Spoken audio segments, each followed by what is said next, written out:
On June 29th, the French President Emmanuel Macron deployed France's elite police force, the Raid, to the cities of Bordeaux, Lyon, Roubaix, Marseille, Paris, and Lille to help contain the protests and strictly urged parents to keep their teenagers at home amidst escalating riots.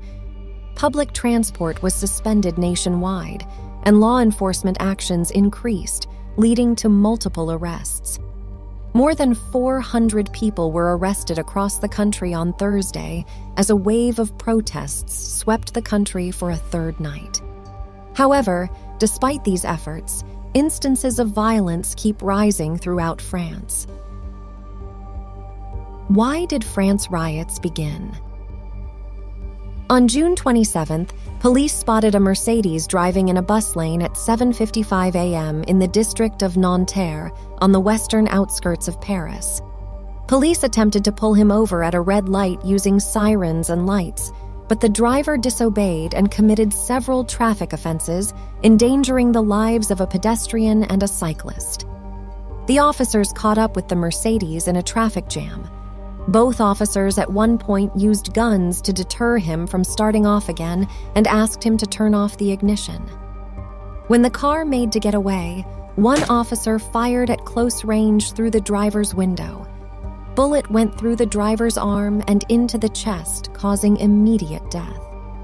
The victim was 17-year-old boy named Nahel, an only child of Algerian descent brought up by a single mother.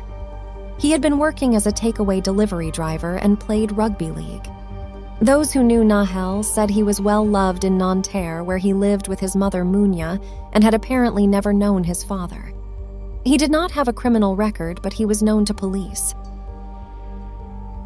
After this incident, protests started erupting throughout the country, which turned violent as people started setting up buildings on fire.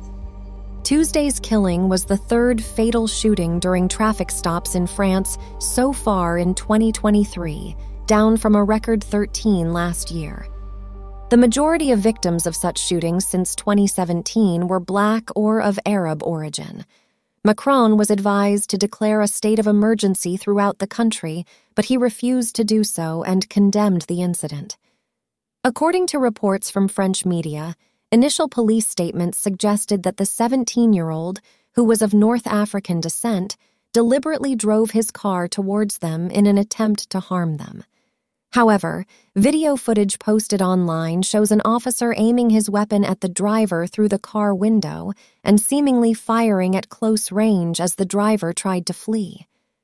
The video also captures someone saying, "You're going to be shot in the head," although it is unclear who made the statement. 2 other individuals were present in the car during the incident, with one managing to escape, while the other, also a minor, was apprehended and detained by the police. Following an initial investigation, local prosecutor Pascal Prach determined that the necessary conditions for the lawful use of the weapon were not fulfilled.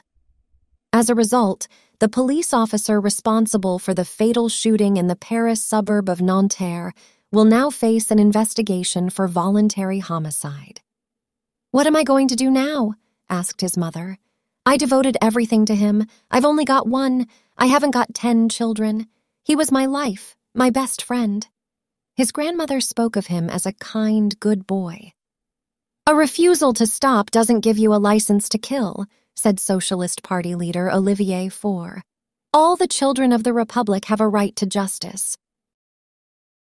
Although the so-called City of Love is the epicenter of protests and is always facing unrest, but after this Nahel incident, things are getting out of hand with protesters setting up buildings and vehicles on fire and rioting with the police. Police has made more than 400 arrests so far, and situation keeps getting worse. Let us know your thoughts on this incident in the comments below. See you in the next one.